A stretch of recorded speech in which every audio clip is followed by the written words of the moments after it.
E muita gente aqui, cara, muita gente mesmo perguntando, pedindo pra gente falar um pouco do submarino. Opa! Vamos falar do Titanic, né? Então, explicar pra galera, né? A empresa lá é uma empresa que faz isso, tá, cara? Não é o primeiro mergulho desse submarino, não. Ele já tinha mergulhado várias vezes. E é um tipo de, sei lá, passeio, turismo, que eu posso dizer. Do mesmo jeito que a gente tá falando do Coronado, né? Pra gente que tem muito dinheiro, visitar embarcações naufragadas aí pelo mundo afora. O cara tem esse gosto, cara. Pô, é mórbido, eu gosto de coisa que se eu falar, vocês vão falar, cara, o Sacana é maluco, então, mas eu gosto. Tem cara que gosta de ver barco naufragado. E só que se paga muito caro para isso. Esse submarino já tinha mergulhado aí. E aí ele foi mergulhar o Titanic, né? Para ver o Titanic. O Titanic, o problema dele, cara, é que ele tá muito fundo, né? É uns 4 mil. 4 mil? Chega a 4 mil, né? 4 mil. 4 mil metros. Uma outra coisa que eu falo pro pessoal, o fundo do mar, cara, não é uma... Você vê no desenho, tudo liso, porque o cara não vai desenhar do jeito que é, cara. Ele faz um negócio liso e desenha o Titanic ali quebrado. O fundo do mar não é daquele jeito. Você tem montanha, você tem fossa, você tem, né? É um negócio todo complicadíssimo o fundo do mar. Lembrem do acidente da Air France, quanto tempo demoraram para achar a caixa preta, porque ela estava enfiada num desses lugares aí. Então, o fundo do mar é um negócio muito complicado. Os caras desceram lá, nem vi mais notícia e tal, mas estão lá. Então, eu acho que é quase impossível sair. Também acho. O comandante do navio que estava em cima falou que eles podem ter prendido esse submarino, esse submersível, ele pode ter agarrado em algum lugar ali, ou no próprio Titanic, ou em algum canto, e aí vai ser muito complicado. Uma primeira coisa, tá, pessoal? Que tem muita gente falando que esse submarino levou a internet do Elon Musk. Ele não levou, cara. Porque a internet do Elon Musk é uma antena. Não tem como você descer uma antena dentro do mar, cara. E outra, a antena, para ela funcionar, ela tem que estar ligada num cabo. Não, tem até uma história interessante, Sérgio, que é o seguinte, essa área que eu mexi, né? Eu me formei.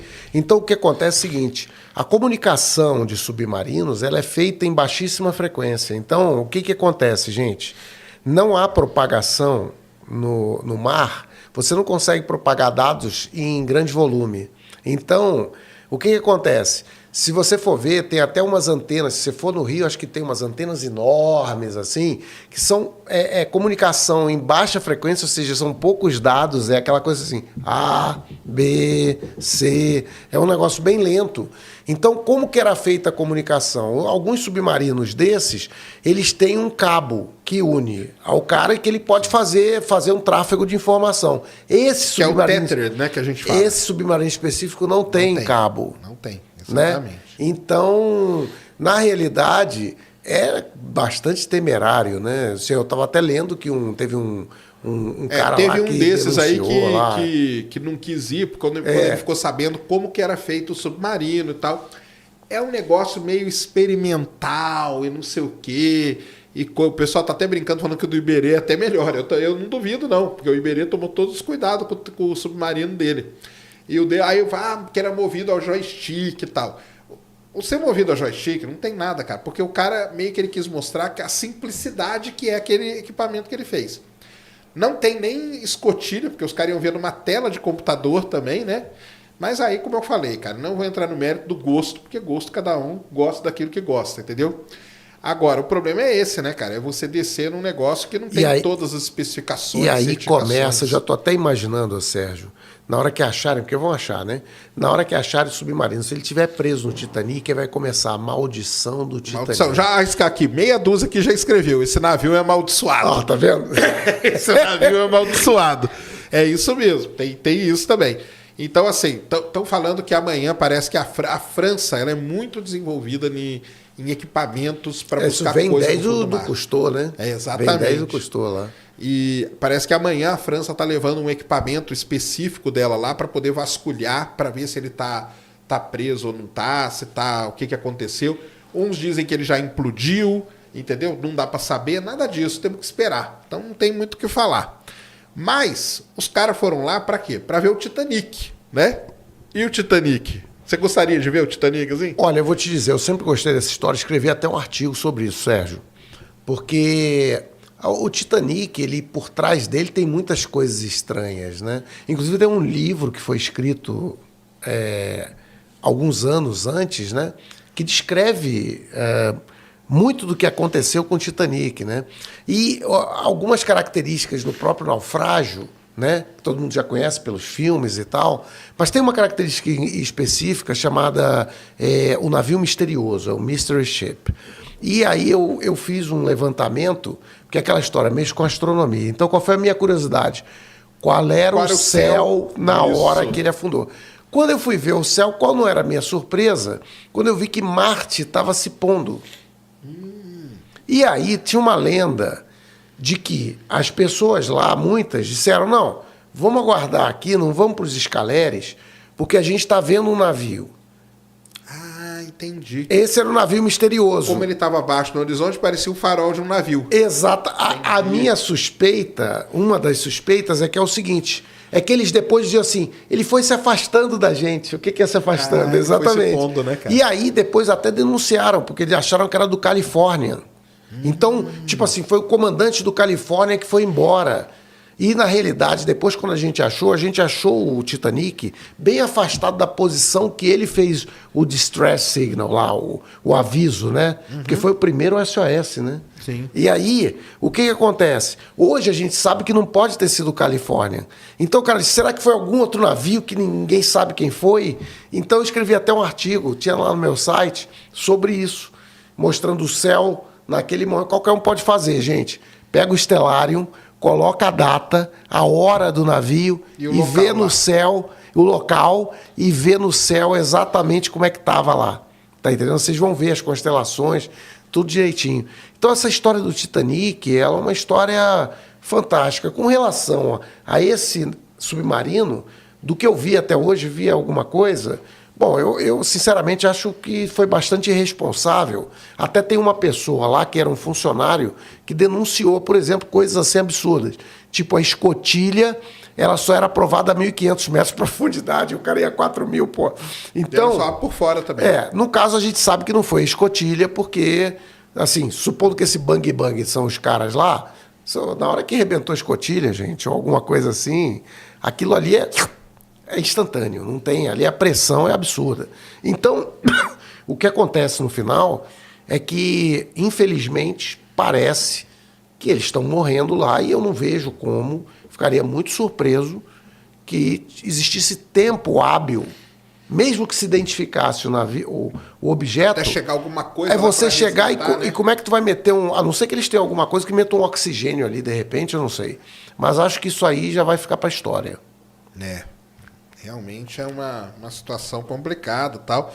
E isso aí o pessoal já comentou aqui, mas é que a imprensa falou, né? Que ele levava a Starlink, né? Mas a Starlink, ela tá no navio, em cima, entendeu? Tá ajudando pra caramba, porque tá dando conectividade pro navio.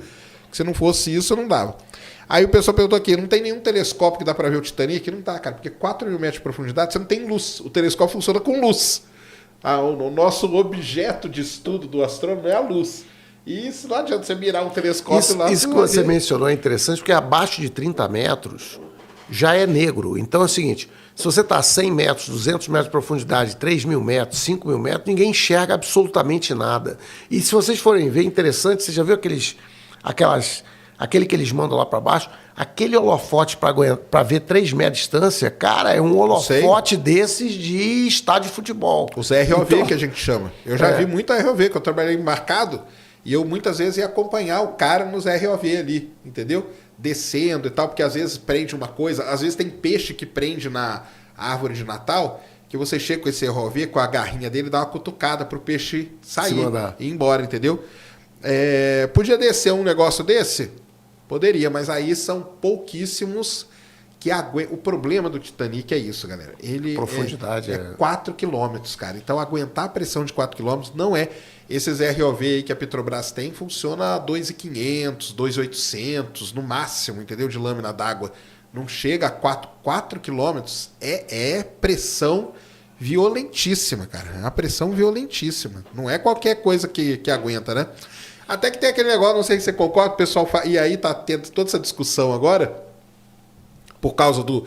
O pessoal tá corrigindo aqui. A gente tá falando de submarino, cara, só para simplificar, tá?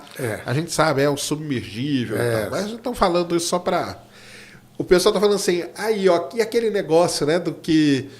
O que você preferiria? Ficar preso num submarino a 4 km de profundidade ou numa nave espacial na órbita da Terra? E aí? Isso aí é uma coisa que vem logo na cabeça, né, quando a gente vê isso. Eu diria para você que eu acho que uma órbita em volta da Terra é mais fácil. Mas o pessoal fala, então, porque o pessoal vai até cobrar de mim e falou, bem que você fala, né, cara? Eu falo, cara, o espaço não é tão simplista assim, tá, a resposta, mas o espaço é mais tranquilo, né? Do que numa altíssima profundidade dessa, né, cara? Eu acredito que sim. Assim, essa questão é porque é justamente o problema inverso, né? Enquanto um tem uma pressão absurda, o outro não tem nenhuma, ele vai sugar tudo ali, não vai sobrar nada. Se tiver um buraco ali, exato. Ele vai, um implode, o outro meio que explode, né? Mas eu acho que o espaço é uma... Ele é uma coisa engraçada, né, Sérgio? Porque a gente vê, por exemplo, essas naves indo para a Lua ou para Marte, etc. Na realidade, o cálculo em si das órbitas e tal, ele não tem uma sofisticação muito grande. O problema é tecnológico mesmo, né? Por exemplo, a falha dos equipamentos, né? Redundância. Tipo o que aconteceu na Apollo 13 lá, né? O cara... Aquele filme ali eu já vi umas 15 vezes. Eu não sei você, mas eu já vi umas 15 vezes. É demais, né? Porque aquele negócio ali beira o inacreditável, né? Exatamente. Aquele é um dos poucos que eu dou razão pro pessoal, que diz assim, não, o homem não foi na Lua. Mas veio que inventaram a Apollo 13 também. Exatamente. Então é isso. O pessoal fala aí do que a gente fala. Não é que o universo a gente sabe mais do que o fundo do mar, cara. É porque... O fundo do mar tem toda essa complicação, né? Chega um momento que no fundo do mar não tem a luz que a gente precisaria. Não precisa ir muito longe, né, Sérgio? Sumiu um avião inteiro. Um 777, a gente não sabe onde é que está. Né? Se estivesse no espaço, a gente saberia. O carro do Elon Musk, a gente sabe onde é que está, aquele carro que foi lançado lá. É isso mesmo. Um cara escreveu aqui, se fosse no espaço, seria mais fácil achar o objeto. Mais ou menos isso. Ih, cara, como que fala seu nome aqui? Natsu, eu acho. O que acontece com o corpo de um humano se ele sair de um submarino a 4 mil metros de profundidade? Cara, esmagado, né? Imediatamente, né, cara? Porque qual que é aquela regra mesmo? A cada 10 metros... Não, como que é? A cada 100 metros é um ATM, né? A mais, não é isso? Eu não sei. Mas é uma coisa absurda. A regra do ATM, como que é um absurdo. Eu acho que a cada 100 metros... É uma atmosfera? Uma atmosfera a mais de pressão, não é? Mas é linear isso? Eu acho que é assim. Esse aqui, ó. Hã? O que ele fala aí? Aqui, ó. 1 ATM igual a 1,01.10 e 5. Não. Não é isso. Não. É que isso é uma atmosfera, né? É a pressão atmosférica aqui. Agora, ele quer ver com o peso da água, né? Porque conforme você vai afundando... Deixa eu ver se alguém falou o peso aqui, vai aumentando, né? Não, ele falou aqui, ó. A cada 10 metros é 1 ATM a mais. Então, se o cara tá a 4 mil metros, são 400 ATM, né? É uma pressão 400. Então, imagina, cara. É uma pressão 400 vezes maior que a pressão que você tem aqui. O seu corpo é esmagado imediatamente, né? Não tem. É esmagado imediatamente, né? Não tem essa, tá?